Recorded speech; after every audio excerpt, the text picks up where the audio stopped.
Hello and welcome to the podcast Shedding Candlelight on Cryptids, Hauntings, Mythology, and more. If it is weird, we are talking about it. This is your host, Lee Donna, and today we are diving into the enchantments of the pagan holiday most of us still unwittingly celebrate today. The festival of Samhain, or as some call it, Samhain, or as I often mispronounce it because of pesky phonics, Samhain. But I am going to try my best to use Samhain today. In exploring the magic and mystery of this ancient festival, we are going to look back at the traditions of celebrating seasonal changes. This is where many holidays and festivals originate from, and we have covered some of those occurrences in other episodes. For the ancient Celtic people, Samhain, which translates in modern Irish to summer's end, was celebrated on October 31st. It marked the midpoint between the autumn equinox and the winter solstice. This is the time when the harvesting is completed for the year and winter is to then begin. Much like in the Norse celebrations of the winter solstice, those participating in Samhain take this time to reflect on the year's bounty, giving thanks for what they received while they prepare for the long winter ahead. And not only in a tangible way, people are taking time to assess their lives in a spiritual way, contemplating the metaphorical harvest of the life they lived that year, their accomplishments, learned lessons, experiences, and what they gained or lost so that they can adjust as they move forward. In other words, Samhain symbolizes the death of the old year and the birth of the new. And much of what the ancient Celtic people contemplated during this time aligns with what most of us now contemplate on December 31st, going into our new year. During this time of rebirth, when the Northern Hemisphere is entering into the long and dark days of winter, Celtic people were attempting to shrug off those things that no longer served them while making space for what was to come in the new year. But they believed that during Samhain, more was happening in the natural world than just their own self understanding. Samhain was a time when the veil or the boundary between our natural world and the spirit world was at its thinnest, a time when the dead could cross over and interact with the living. Part of this belief was tied to a Celtic god named Don, the Lord of the Dead.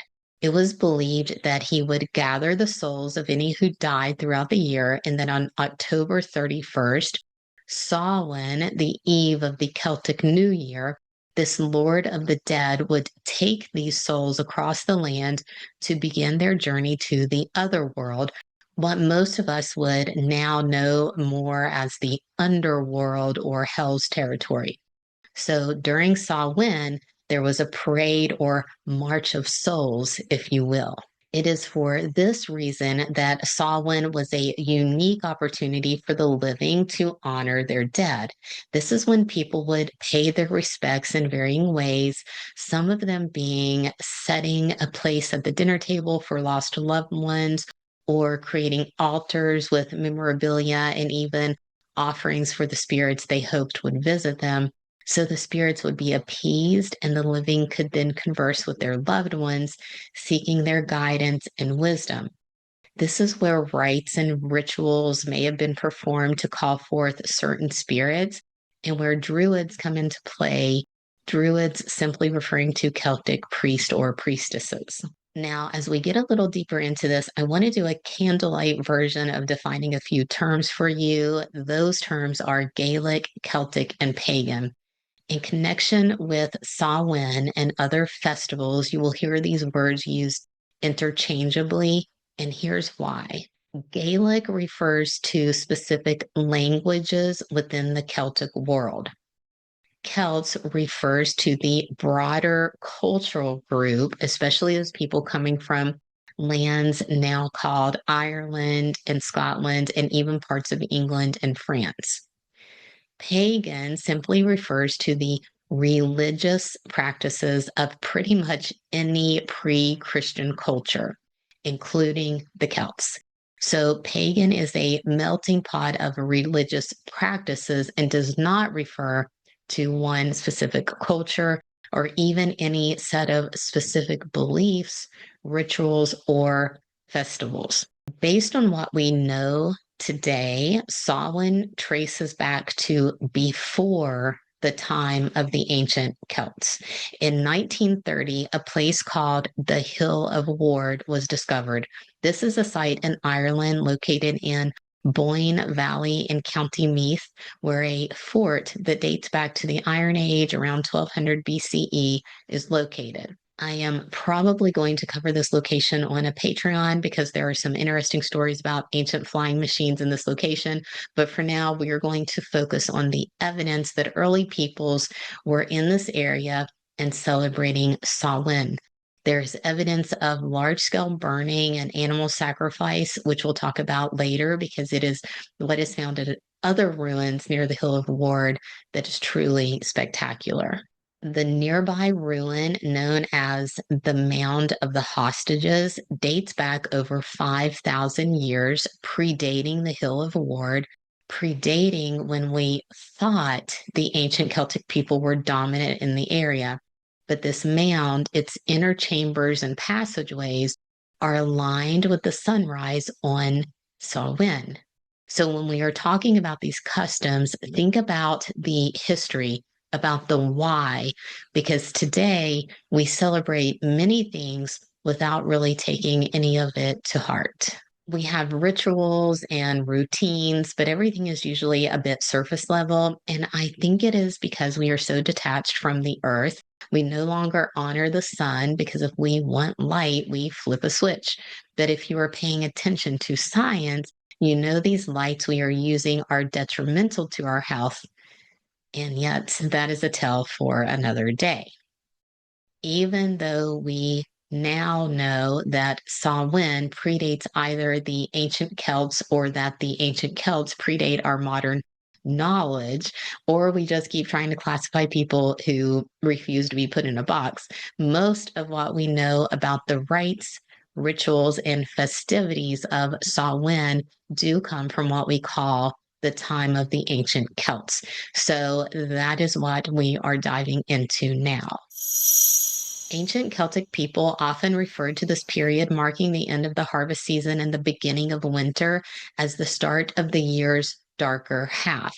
And Samhain was one of their four major seasonal festivals, one where they used darkness and light to contrast between the life given from the sun and the death found in the darkness, where they amplified the sacredness of transitional times, such as night into day or summer into winter. These in between periods did not exist in the normal confines of time. Dusk and dawn were revered and feared because they were neither part of the day or of the night. The same as Samhain, starting at dusk on October 31st, was neither summer or winter. During Samhain, people did not only reflect on the past year and plan for the future, and they did not aim to simply honor their dead. The Celtic people believed that on this night of the in-between, the veil between the worlds was thin, that the barrier separating the realm of the living from the realm of the spirits was so permeable that one could easily pass back and forth. Therefore, they took precautions to appease malevolent spirits. But it wasn't only the dead they feared. Other creatures were out there in the night, set to wreak havoc upon the people. Celtic people believed that ancient mounds called Sheed were portals to the other world, where not only spirits lived, but all manner of fairy folk, the wee ones, the little people, the sometimes cute and helpful ones, and the big, bad, rip your face off ones. So, with the veil between our world and all of theirs so thin, the door to the human realm was wide open, and all manner of scary things scurried about on Samhain, wandering through the darkness. Therefore, people would leave treats outside their doors, and they would also light fires to cast the power of the sun into the darkness, to chase away those evil things that go bump in the night. Before they could harness this power of the sun, though, they first had to snuff out every flame in their homes. Then they would travel to a location where they could gather with others in their village, and then at dusk, Celtic priests would start a large fire. During the celebration, they would sacrifice an animal, cattle, or something from their flocks, and then they would throw the animal's bones into the fire. This was called a bone fire, which is where we get the modern term bonfire. The purpose of their animal sacrifice was to express their gratitude to the gods who they believed were responsible for controlling whether or not they had a good harvest each year. Through this sacrifice, they were saying thanks for what they were given and asking the gods to bless their harvest in the upcoming year. At dawn or sometime after midnight, the gathered villagers would each take a burning ember from the bonfire and use that blessed flame to restart the fires inside their own homes. This relighting of the fire in their hearth on November 1st symbolized the start of the Celtic New Year, the new cycle of life. Before they got to the new part, though, they had to end the old year and survive the antics of the spirits and fairies. So they left treats outside their doors, gathered together, built fires, feasted on the spoils of the harvest, and further protected themselves by wearing costumes. Celtic people would dress up as some form of monster or animal in hopes of tricking any malicious spirit or fairy with their clever disguise. The full extent of everything that occurred during Samhain is lost to time. There's no evidence of human sacrifice, and there is even debate over how long this particular festival lasted, in part because the very next day was the Celtic New Year and a whole new celebration. So some sources say Samhain was only for one night, others say 3 days, and yet others come up with a 6-day festival. What everyone can agree on is that the night of October 31st is the only time when the Celtic cultures were afraid of how thin the veil was between the land of the living and that of the spirit world. They considered this night a dangerous one, albeit one where they might have a chance to speak with a lost loved one. Eventually, Rome invaded the Celtic lands, and by 43 AD, the Roman Empire had taken over and would rule the Celtic region for roughly 400 years.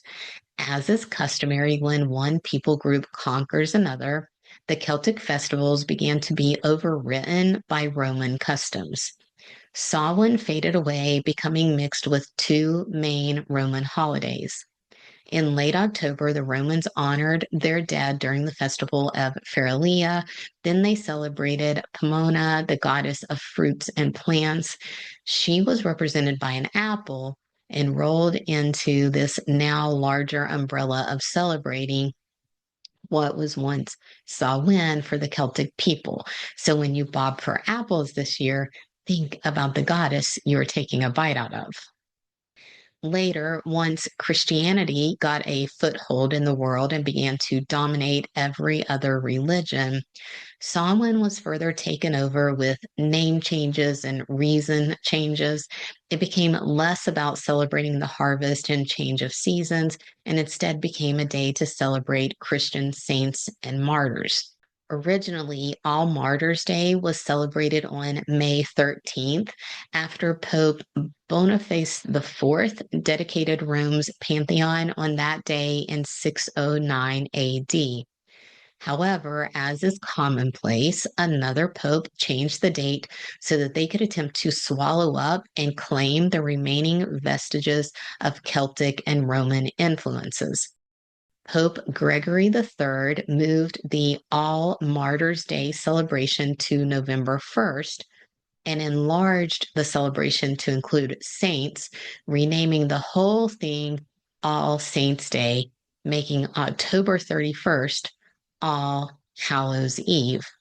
It is All Hallows Eve that gives us our modern term of Halloween.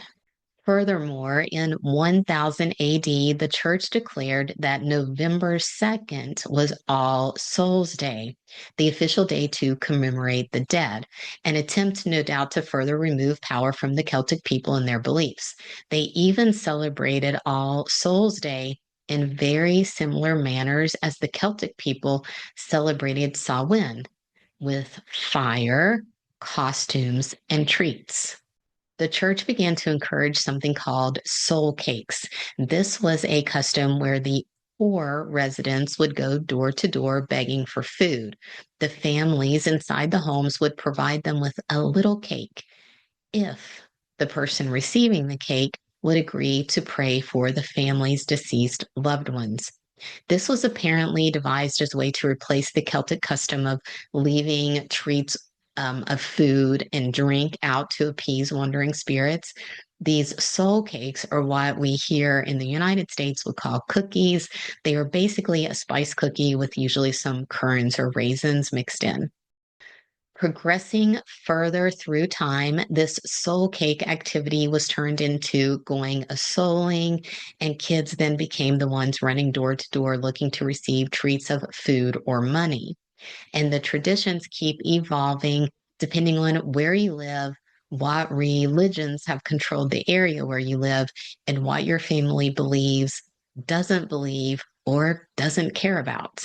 For instance, there is a legend hailing from Celtic lands about a man named Stingy Jack. He was a clever fellow, or a dense one, depending on your perspective, because he took it upon himself to trick the devil. His actions got him banned from the afterlife. He could not go to any hell any more than he could ascend into any version of heaven. Nope, there was no other world waiting to embrace Stingy Jack. The devil gave the poor soul a piece of coal. Jack carved the inside out of a turnip and put his little bit of burning coal inside the turnip, making himself a lantern. It is with this same lantern, lit by the light of his coal, that Jack still walks the earth today. And now you know why we carve jack-o'-lanterns for Halloween. Many Irish fled their homeland during the famine in the 19th century, my own family among them, and they brought traditions and stories like Stingy Jack with them. In the States, we apparently had more pumpkins than turnips, so we carved our lanterns out of pumpkin and set them outside our doors to let the light scare off Stingy Jack or any other spirit friends of his, including those malevolent fairies. What started as a celebration of harvest and hope, of death and rebirth, darkness and light, has now turned into the second largest celebration in the United States. That means it is the second most commercialized, the holiday we spend the second highest amount of money on. I don't have to tell you which holiday is first. As we near All Hallows Eve, and because so much of what we thoughtlessly do has meaning tied to the old ways, or in this case, the ancient ways, I think it is important to remember that Samhain meant quite a lot to our ancestors. It is probably why people like me prefer Halloween over any other holiday. There is something about it that feels right. The festivity, the fear, the crisp promise of winter's approach on the wind. It feels as if the earth is giving us a promise. Shorter days to rest and reflect, to plan and remember, to spend time with our loved ones while the seeds of the earth slumber, gaining their energy to once again provide for us in the spring. So, whether you light a bonfire, carve a pumpkin, dress up to hide from the spirits and fairies, or simply give treats to those who come begging, take a bit of time this Halloween to reflect on the past year, to honor the cycles of life and death that unite us all as one people. We do not have all of the answers, and we do not know half of what we think we know, but each of us has a journey ahead. And I hope the magic of Samhain inspires you this year, because the holiday does not come from dark origins. Those are ideas forced on the masses by ruling classes and religious devotees. So celebrate with joy and reverence. And if someone calls you a witch, well, put a hex on them. Like, subscribe, hit all the buttons, and this High Witch will refrain from hexing you with all my plant medicine. I also have Thrilltober happening on my website and probably at some of the retailers. So you can check at retailers if you don't want to buy direct. But if you want to buy directly from me, you can go to my website, leedawnabooks.com. I'm going to have my Hidden Thriller series, which is a 3-book box set, on sale for 99 cents through the end of October. You can grab that, and then 20% off of your very first order directly on my website. So you can even pick up Sierra, which is a really, really great thriller.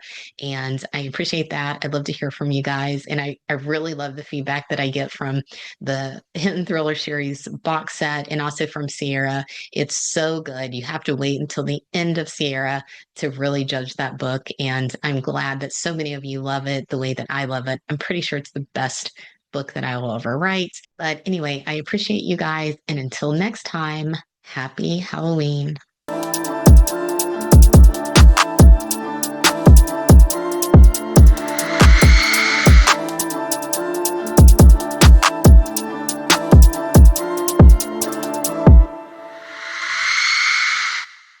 Immortal Monsters.